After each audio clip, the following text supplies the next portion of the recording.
Very first chapter constitution, वहां से लेकर एंड तक ऑल द चैप्टर्स हमारे जो है दे आर इंटरलिंक्ड, यानी कि वो अगला अगला पड़ाव है। तो द फर्स्ट हमारा जो है that dealt with what is constitution, why it is needed, how constitution is made, was made. Then हमारा जो है एक एक करके हमने सारे पढ़े थे, लाइक एग्जीक्यूटिव कौन होते हैं, what are there work. Legislature का मतलब होता है द वन हु लेजिस्लेट्स, यानी कि द पर्सन हु बिकम। हमारे मेन तीन ऑर्गन्स होते हैं, executive, legislative and judicial. they are the one who are lawmakers, they are the one who are looking after, यानी कि they are the watchdog of the law also, and implement करना भी इन्हीं का काम होता है। तो जो हमारे मेन गवर्नमेंट के ऑर्गन्स है, first of all is executive, second is आपका लेजिस्लेचर एंड थर्ड हमारा है जुडिशियरी। तो व्हाट इज जुडिशरी, यानी कि the one which is the watchdog for the constitution, the one which interprets the disputes among different levels, चाहे वो government और government के बीच में हो, स्टेट और स्टेट गवर्नमेंट के बीच में हो, सिविलियंस और स्टेट गवर्नमेंट के बीच में हो, वो हमारा होता है judiciary. And Indian judiciary is said to be an integrated judiciary, क्योंकि हमारे यहाँ पर जितने भी कोर्ट्स हैं वो इंटरलिंक्ड हैं, जैसे हमारी ये बुक है। यानी अगर कोई भी केस हमने सबसे लोअर कोर्ट में लिया है तो it can move to the upper court also. And there are provisions, हम लोग ऑलरेडी पढ़ भी चुके हैं इसके बारे में, देर आर प्रोविजंस जहां पर सुप्रीम कोर्ट, हमने पढ़ चुके हैं रिट, आपका मैंडमस, ये सब हम पढ़ चुके हैं। सो देर आर एरियाज जब कोर्ट जो है अपने जुरिस्डिक्शन में जो नहीं है उसे अपने पास लेकर भी आ सकता है। it can ask the officers, appointed officers, not to work on that, या maybe they take action on those।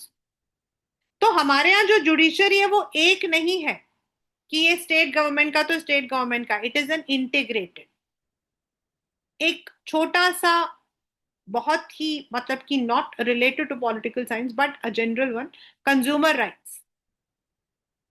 Consumer का मतलब हम जो कंज्यूम कर रहे हैं, whatever you are eating, whatever you are buying, everything is consumption। अगर आपको उसमें कोई प्रॉब्लम आती है तो you are able to represent yourself, आप खुद रिप्रेजेंट कर सकते हो इन द कोर्ट। ओएमजी जो फर्स्ट वाला था उसमें परेश रावल जी खुद करते हैं। अगर आपका वहां पर if you don't find the solution proper, आप सेकंड कोर्ट में अपील कर सकते हैं, फिर थर्ड में कर सकते हैं। सो देयर इज एन, मतलब कि आपका जो अपीलेट है उसका एक जुरिस्डिक्शन भी है कि कौन से कोर्ट में कब करना चाहिए, at the same time when you can take it to the higher court also, that is integrated. तो जो ये वाला हमारा चैप्टर है, this is all dealing about how judiciary works in the political field. तो let us start the chapter judiciary. Judiciary हमें क्यों चाहिए होता, पहले जमाने में जब मतलब कि हमारे पास ऐसा सिस्टम नहीं था गवर्नमेंट का, तब क्या होता था, लोग अपने से जो बड़े होते थे या फिर उनके अकॉर्डिंग जो थोड़े स्मार्ट होते थे उनके पास जाते थे to settle the disputes. But now in the modern times when we have a government, when we have people who are ruling, हमें एक इंडिपेंडेंट जुडिशरी की जरूरत पड़ती है, जिससे कि जो लॉ से चले, जो हमारे जो फंडामेंटल राइट्स है उनकी रखवाली करे। They are the one who ensure कि जो लॉ हमारे बने हैं, जो राइट्स हमारे बने हैं, उन्हें किसी भी तरीके से डिस्क्रिमिनेट या फिर there is no one to dictate us, there is equality, there is somebody who is able to find. अगर कॉन्स्टिट्यूशन में कोई भी गड़बड़ करते हैं, कोई भी डेमोक्रेटिक में छेड़ाछाड़ी करते हैं, तो they are the one who are the watchdog. And why it should be independent, independent क्यों होना चाहिए, गवर्नमेंट के नीचे होगा तो क्या होगा, गवर्नमेंट उनको डराएगी धमकाएगी, हो सकता है, मतलब मैं ये नहीं बोलूं करती है, लेकिन हो सकता है द पीपल इन पावर में मिस यूज their पावर। एंड इंडिपेंडेंट होगा तो क्या होगा, द जजेस will be able to work without any fear. तो now what is independent judiciary, first of all जब जजेस को अपॉइंट किया जाता है, ये जितने बने हैं ना सारे ऐसे कैसे आपके टॉपिक्स भी हैं फ्रॉम एनसीईआरटी एंड यही क्वेश्चंस भी हैं। जब जजेस को अपॉइंट करते हैं ना, उसमें पॉलिटिकल पार्टीज कुछ नहीं कर सकती। There is a way of seniority, then आपका अप्रूवल ऑफ द हाईएस्ट जज जो हमारे चीफ जस्टिस होते हैं, then with the suggestion of the cabinet ministers president इनको अप्रूव करते हैं। जज होने का मतलब कोई भी जज नहीं बन सकता है। The person has to pass through several stage. जब वो जस्ट जज बनते हैं तो बेचारे आधी उम्र अपनी गुजार चुके होते। There is no political opinion. जजेस के फिक्स्ड टेन्योर होता है, ऐसा नहीं कि वो एक बार अपॉइंट हो गए तो जिंदगी भर तक नहीं होते हैं। सो देयर आर, इस वजह से क्या होता है कि वो हर केस पर हमेशा they can not speak up and they cannot be removed when the party in power wants. They can be removed only when there is an impeachment motion. और इम्पीचमेंट मोशन जो है ना वो बहुत डिफिकल्ट होता है, क्योंकि इवन अगर रूलिंग गवर्नमेंट बोलती है इसको निकालना है तो सबसे पहले आपको दोनों हाउसेस के बराबर जो है 2/3 आपको जो है यू नीड द वोट्स, और वो बहुत कम ऐसा होता है। They are not dependent on the government or the legislatures for their salary. So, the constitution makers believe that a difficult procedure, जो मैंने आपको बताया, it's not easy. आप किसी भी जज, हाँ ये जज ठीक से काम नहीं कर रहा है इसको निकाल दो, ऐसा नहीं हो सकता। It provides that salary and allowances are not subjected to the approval of legislature. The actions and decision of judges are immune from personal criticism. The judiciary has the power to penalize who are found guilty. और इसमें क्या है कि guilty कोई भी हो सकता है। In some of the countries, जैसे हम पहले भी पढ़ चुके हैं, in some of the countries जो आपका जुडिशरी होता है, दे आर पार्ट ऑफ आपके what you call as government, मतलब गवर्नमेंट की मर्जी होती है। यहां ऐसा नहीं हो सकता।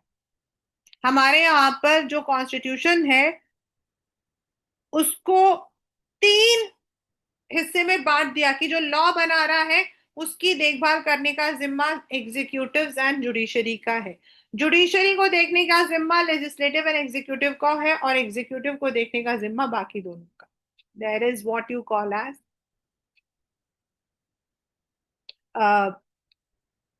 Balance, check and balance. तो हमारे यहाँ पर जजेस को कैसे अपॉइंट बनाते हैं?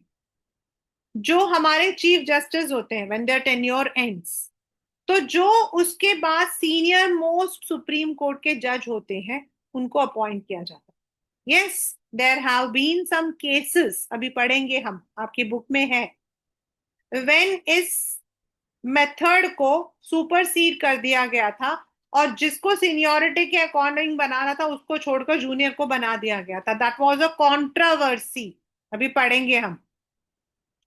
जजेस of supreme court and high court are appointed by president, लेकिन अपॉइंट करने से पहले जो सीनियर मोस्ट जज होता है उसी को बनाया जाता है चीफ जस्टिस। उससे पहले एक बार काउंसिल ऑफ मिनिस्टर्स और प्राइम मिनिस्टर के साथ कंसल्टेशन होता है। They all talk, but it is not that they are final verdict. As far as the appointment of CJ is concerned, over the years, a convention had developed whereby senior most judge of Supreme Court was appointed as Chief Justice. But this was, however, broken twice. In 1973, A.N. Ray was appointed CJI, superseding 3 senior judges. मतलब उनसे पहले 3 senior थे, उनको छोड़कर A.N. रे को बनाया गया था chief justice. That was one of the most controversial appointment, जो गलत था। भाई जब सीनियर मोस्ट आप हो, आपको छोड़कर आपसे जूनियर को कैसे अपॉइंट किया, किस बेसिस पे किया? अगर उन तीनों के ऊपर कोई केस है क्या? Again, M.H. Begg was appointed superseding H.R. Khanna in 75. And both of them are very controversial, क्योंकि this showed the misuse of power by executives. That was a misuse of power which is wrong.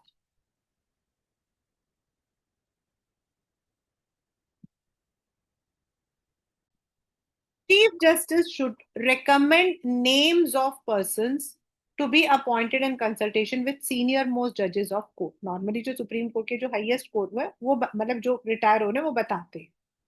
They have established the principle of collegiality in making recommendation. At the moment, therefore, in matter of appointment, the decision of senior judges of Supreme Court carries heavy weight. मतलब वही होते हैं जो बताते हैं कि किसको appoint करना है. Normally it is the senior most, and उसके बाद कंसल्टेशन होता है. ऐसा नहीं हुआ लेकिन हमारे यहाँ पर twice the person had been superseded. Now this is what we call as why our courts are called integrated. तो ये है उसका आंसर. मतलब हम इंटीग्रेटेड क्यों बोलते हैं, अभी मैंने आपको कंज्यूमर वाला बताया था ना, वही है कि जो सबॉर्डिनेट कोर्ट्स है, सबसे छोटा कोर्ट, सबसे नीचे वाला, दे आर द वन जो सिविल, जो हमारे आपस के झगड़े, इन सबको, क्रिमिनल जो मर्डर वगैरह, उनको लेकर जाता है. डिस्ट्रिक्ट, हर एक डिस्ट्रिक्ट में कोर्ट्स है. जैसे आपके वहां पर आपके डिस्ट्रिक्ट का कोर्ट आपका इधर Karkardooma, it deals with arising in the district, considers appeals and decides involving serious criminal in. फिर नेक्स्ट होता है हाई कोर्ट. भाई अगर डिस्ट्रिक्ट कोर्ट में नहीं तो हम नेक्स्ट पैरवी कहाँ करते हैं. अब कुछ डिस्ट्रिक्ट कोर्ट्स के जुरिस्डिक्शंस होते हैं, कुछ हाई कोर्ट के, कुछ मतलब कुछ को तो आप सीधा सुप्रीम में ही ले जा सकते हो, कुछ को आप सीधा हाई कोर्ट में ही ले जा सकते हो, कुछ को. लेकिन there is also the next level. आपका यहाँ नहीं हुआ, आप नेक्स्ट में अपील कर सकते हो. आपने मूवीज वगैरह में देखा होगा ना, हम हाई कोर्ट में अपील करेंगे, हम सुप्रीम कोर्ट में अपील करेंगे. Can hear appeals from lower court, यानी कि डिस्ट्रिक्ट और सबॉर्डिनेट के. कैन इश्यू रिट्स, हमने रिट्स पढ़ा था ना सेकेंड चैप्टर में, यानी कि the written order. Can deal with cases within jurisdiction of the state, क्योंकि हाई कोर्ट अपने स्टेट का होता है, डिस्ट्रिक्ट अपने एरिया का होता है. Exercise superintendence and control over, उसके नीचे जो दो कोर्ट्स हैं उन पर अपना कंट्रोल. सुप्रीम कोर्ट सारे कोर्ट्स का एपेक्स. कैन ट्रांसफर जजेस of high court, can move cases from any court to, हमने पढ़ा था ना मैंडेमस, वो वाले पढ़े थे ना, अपने from one high court to another. मतलब इलाहाबाद में है, उसे लखनऊ वो दूसरे कोर्ट में ले जा सकता है, या फिर अपने वहां पर है अपने पास लेकर आ सकता है. It has major power, right. तो अब हमारा आता है कि कब हम जजेस को रिमूव कर सकते हैं, क्या ऐसा हमारे यहाँ पर हुआ है.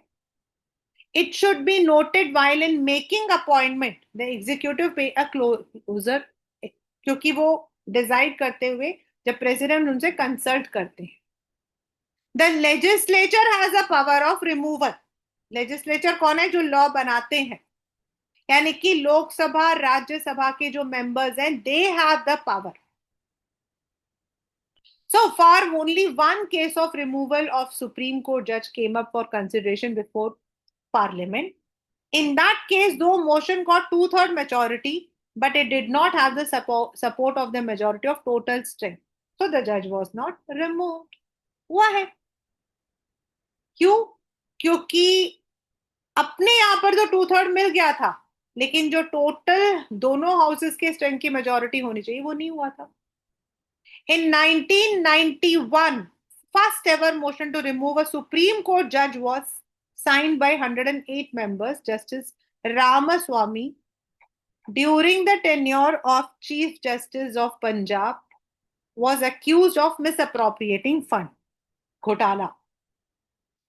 And इसीलिए in 1992, a year after the parliament had started the impeachment, a high profile inquiry commission जिसके अंदर consisting of judges of Supreme Court found him guilty of willful and gross misuse of office and moral turpitude of using public fund for private purposes while serving the Chief Justice of Punjab and Haryana. Despite the strong indictment, he survived this parliamentary motion recommending removal. कैसे हुआ था? क्योंकि the motion recommending his removal got 2/3 majority, जो उस वक्त में present थे, but the Congress party abstained from voting in the house. Therefore, the motion could not get support of one half of the total strength of house, जो कि जरूरी होता है, और इस वजह से उसके ऊपर इल्जाम होने के बावजूद वो रिमूव नहीं हुए थे. This is the instance. यानी कि रिमूवल ऑफ अ जज is very difficult while we are making the impeachment, right? अब जैसे मैंने बार बार बोला इंटीग्रेटेड जुडिशियरी, तो व्हाट इज इंटीग्रेटेड, ये देखो. And what are the types of jurisdiction. Jurisdiction मतलब मेरा area. The Constitution of India provides a single integrated judicial system. This means, unlike other countries, India does not have separate state courts. हमारे जो state courts हैं, they are subordinates to Supreme Court. अगर हम pyramid में supreme Court को सबसे top लेते हैं तो हाई कोर्ट उनके नीचे होता है, उसके नीचे आपके डिस्ट्रिक्ट फिर सबऑर्डिनेट कोर्ट. और कौन कौन से उनके जुरिस्डिक्शंस हैं? जुरिस्डिक्शंस मतलब कौन सा एरिया. ओरिजिनल, जैसे मैंने आपको बोला, कुछ केसेस आपके सिर्फ सबऑर्डिनेट केस में जाएंगे, कुछ सिर्फ हाई कोर्ट में जाते हैं, कुछ सिर्फ सुप्रीम में जाते हैं, तो they are original. It can directly be considered by Supreme Court without going to lower court. Supreme Court establishes as an umpire in all dispute regarding federal matter, यानी कि सेंट्रल गवर्नमेंट और state government के बीच में अगर कोई भी dispute होता है तो supreme Court is having the power. In any federal country, legal disputes are bound to be there. The power to resolve such cases is entrusted to Supreme Court. It settles the dispute and interprets the power of union and state government. जैसे हमारे यहाँ पर क्या है कि जो 3 levels हैं, that is union government, then आपका state government and local government. और इनके जो सब्जेक्ट्स हैं जो अभी आप पढ़ोगे आने वाले चैप्टर्स में, इट इज ऑल्सो मेंशन कि ये वाला जो है वो यूनियन ही बनाएगा, ये वाला स्टेट ही बनाएगा. और कई बार क्या होता है, there is some kind of dispute, क्योंकि कई ऐसे हैं जिसमें दोनों बना सकते हैं, कॉन्क्यूरेंट. तो उस वक्त में क्या होता है, the supreme court has the power and it also has the power कि किसको कहां पर शिफ्ट करना. रिट यानी रिटर्न एक order. An individual whose fundamental right has been violated can directly move the Supreme Court directly. जो हमारा है अंडर हार्ट एंड सोल, जिसको हम बोलते हैं राइट टू सीक रेमेडीज, उसके according. The high courts can also issue writ, but the person whose rights are violated have the choice whether he want to go to high court or Supreme Court directly. Appellate मतलब appeal करना. It is the highest court. जैसे मैंने आपको बताया कि भाई अगर उसको हाई कोर्ट में नहीं हुआ तो वो सुप्रीम कोर्ट में अपील कर सकता है. In addition to criminal cases, if the lower court has sentence a person to death, it can be made an appeal to high court or supreme court. Of course supreme court holds a power whether to admit the appeal or when appeal is not allowed by high court. मतलब वो फिर supreme court की मर्जी है. जरूरी नहीं है कि हम अपील करेंगे तो वो हमारी अपील को मान लेंगे, वो उनकी मर्जी होती है. Appellate jurisdiction means Supreme Court will reconsider the case legal issues. If the court thinks a law or the constitution has a different meaning from what the lower court understood, Supreme Court will change the ruling and along with also give new interpretation. अभी recently हुआ भी है. Similarly, the High Court too have appellate jurisdiction over decisions given by court below them. वो Supreme Court को नहीं मतलब की कर सकते हैं, बट उनके नीचे जो कोर्ट्स हैं, अगर उन्होंने कोई डिसीजन दिया है और हमने अपील किया है हाई कोर्ट में, तो they can change that decision. Advisory, बहुत सारे ऐसे रहते हैं जिसमें प्रेसिडेंट जो है, he or she may not be able to decide. उस वक्त में the president of India can refer the matter of public involvement. वो सुप्रीम कोर्ट को पूछ सकते हैं एडवाइस के लिए, because they are legal, they are the one who are looking after The Supreme Court is not bound to give advice and the president is not bound to accept such a, but वो पूछ सकते हैं, just a suggestion. Utility of advisory powers, it allows a government to seek legal power. Government पूछ सकती है कि हम ये चीज को लेकर आ रहे हैं.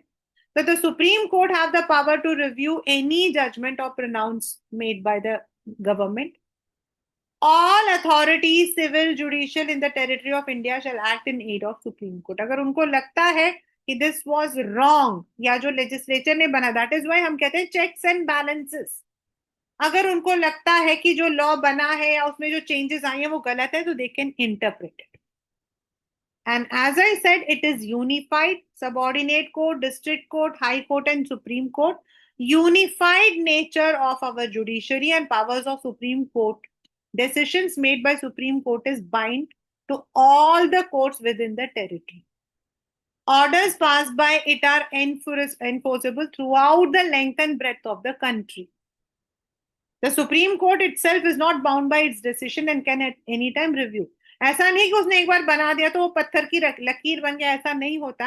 हो सकता है कि बनाने के बाद अगर उनको लगता है कि दैट वाज नॉट राइट, तो they can review it, make some changes. अभी रिसेंटली अभी परसों हुआ है ना, उसमें सुप्रीम कोर्ट ने ही दिया था जजमेंट, उसके बाद उन्होंने रिव्यू किया, फिर उन्होंने उसके अंदर चेंजेस लिखा.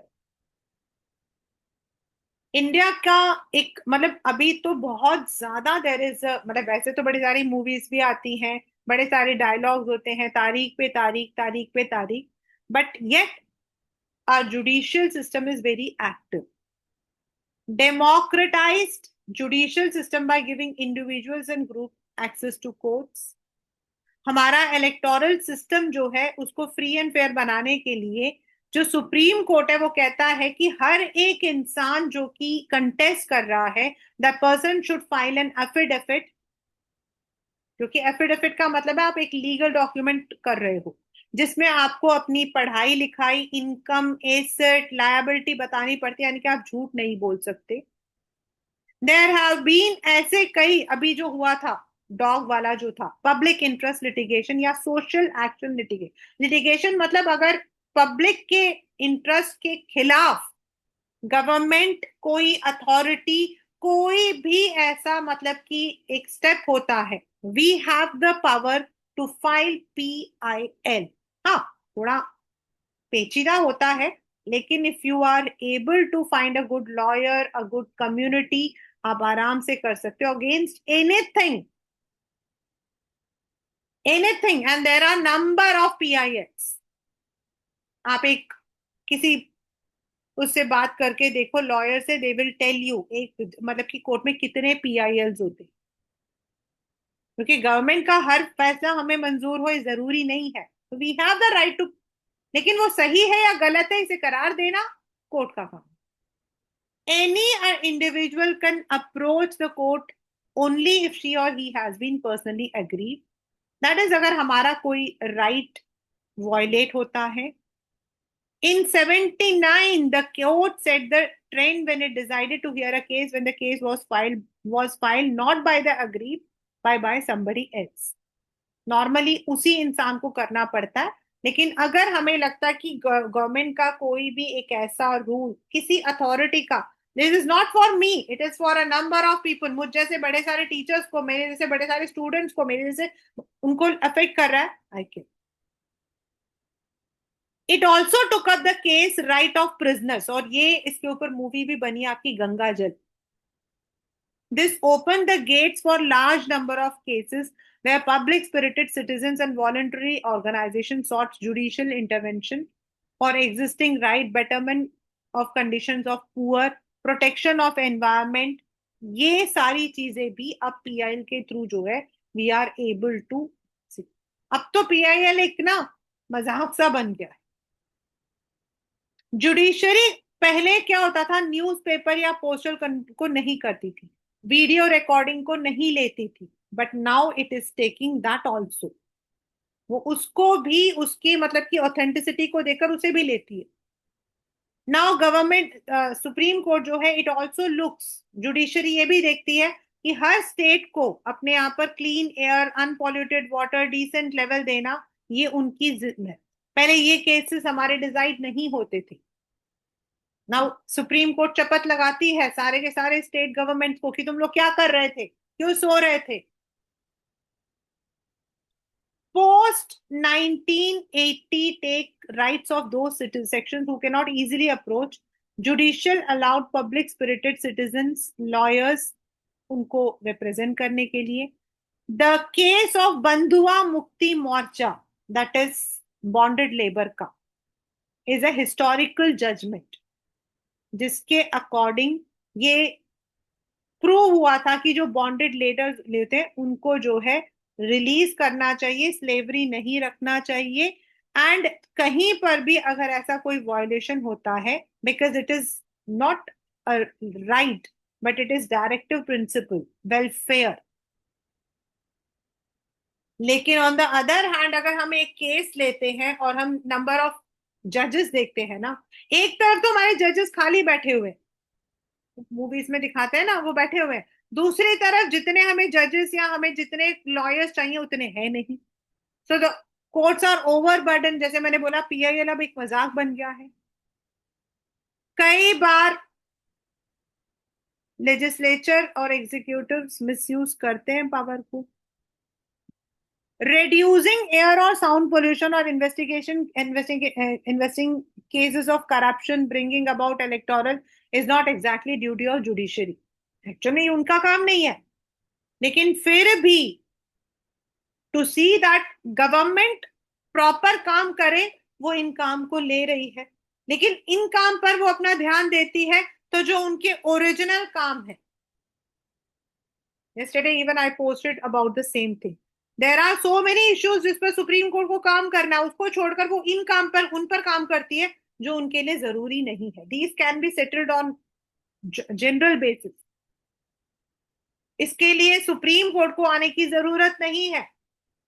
तो sometimes this is the negative side. मतलब एक तरफ तो अच्छा है कि सुप्रीम कोर्ट हर एक केस को सुन रही है, लेकिन दूसरी तरफ आप ये देखो ना, सुप्रीम कोर्ट को जो मेन काम करना वो छोड़ दिया उस पर, उसके लिए तो हमारे पास तारीख पे तारीख तारीख पे तारीख है। और जो हमारे काम जो मतलब कि हो सका उसको हम लोग जो है अर्जेंट बेसिस पे सुन रहे। बट एनीवे, कोर्ट्स हमारे फंडामेंटल राइट्स के प्रोटेक्टर हैं। They are the interpreter. Supreme Court is the interpreter of constitution. Constitution को गलत तरीके से मिस इंटरप्रेट करना गवर्नमेंट करे या कोई भी करे वो अलाउ नहीं करती है। It can restore the fundamental rights by issuing writs of habeas corpus mandamus अगर उनको लगता है कि there is violation of rights। They can also declare any law unconstitutional, non-operational अगर उन्हें लगता है वो law is not in welfare of people। And judicial review, जो कि हर एक लॉ को करना चाहिए, जो भी लॉ हमारा बनता है, अगर उन्हें लगता है तो वो from the point of view of, अब जो लॉ हमारे लेजिस्लेचर्स बनाते हैं वो वेलफेयर को लेकर बनाते हैं कि हमारे मतलब कि लोगों को ये चाहिए ये चाहिए। लेकिन अगर उन लॉ से उनको लगता है कोई लीगल वायलेशन हो रहा है तो they can have a judicial review, यानी कि through the legal point of view they can review. जो मैंने आपको बताया जो पावर्स हैं हमारे, यानी कि किसके पास कितना पावर होना चाहिए, इंक्लूडिंग यूनियन, स्टेट और local government, they can do it. In south Africa it's a fundamental right of citizen to bring the before the constitutional court the case of violation of other person's right। हमारे यहाँ दूसरों के लिए नहीं करते, हम अपने लिए करते हैं। But it's one of the good one. so what does judiciary do to the parliament? ये तो थे हमारे लिए, बाकी लोगों के लिए। एग्जीक्यूटिव को डायरेक्शन देते हैं। It gives directions to CBI to initiate investigations against politicians and bureaucrats। like हमारा एक बहुत फेमस था नरसिम्हा राव जी जो उस वक्त के प्राइम मिनिस्टर थे, about allotment of petrol pump, जो कि कहा गया था कि उन्होंने गलत तरीके से अलॉट किया था। तो even if it is a bureaucrat or a politician they can investigate through the CBI. The Indian Constitution is based on a delicate principle of limited separate of powers and checks and balances. Parliament is supreme in making law and amending the Constitution.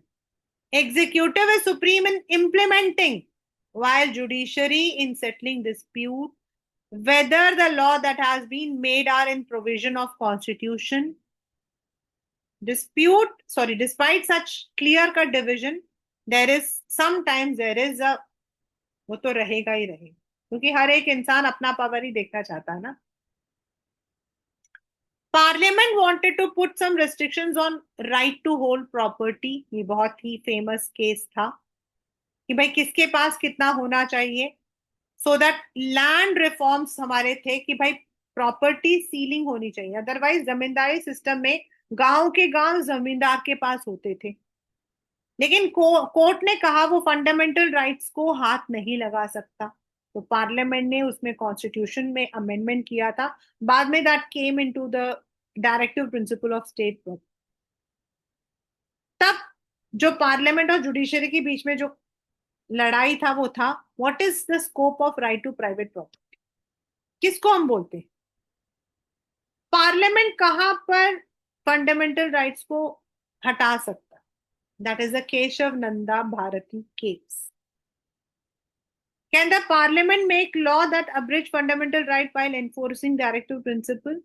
And ultimately right to property जो पहले हमारा fundamental right था उसको हटा दिया गया.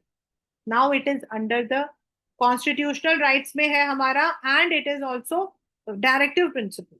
क्योंकि ऐसे जब property rights हमें दे दिए थे तो लोगों के पास जहां property होती थी वो लेकर, मतलब ऐसा नहीं खरीद सकते हैं, लेकिन पहले क्या होता था, गलत तरीके से अमास कर लिया जाता. अमीर के पास हद से ज्यादा प्रॉपर्टी, गरीबों के पास है ही नहीं. तो that was one case, Kesavananda Bharati case. It was in Kerala में इसका हुआ था कि उन्होंने जो प्रॉपर्टी रखा था उसके बाद it was amended. In between 67 to 73, land reform law enforcing preventive detention, law governing reservations in job, regulation acquiring public property for private property for public purposes. अब मेट्रोज बनी थी तो जो प्राइवेट जो थे उनको तोड़ा गया था, रोड्स को तोड़े गए थे, घरों को तोड़ा गया था. ये सब कैसे बने थे? लेकिन जब ये बने थे तो there was a conflict. Government कहती है कि हम यहाँ बुलेट ट्रेन बना रहे हैं तो हमें यहाँ पर पेड़ काटना है, हम यहाँ मेट्रो बना रहे हैं तो ये घर काटना है. बट लोगों ने कहा कि हमारा घर है तो आप हमारे घर के आगे से क्यों मेट्रो निकाल रहे हो? That was a conflict. Reservation वाला Mandal commission was a very big problem. That was union versus Indira Sawhney case, लेकिन उसमें सुप्रीम कोर्ट ने गवर्नमेंट को ही सपोर्ट किया था.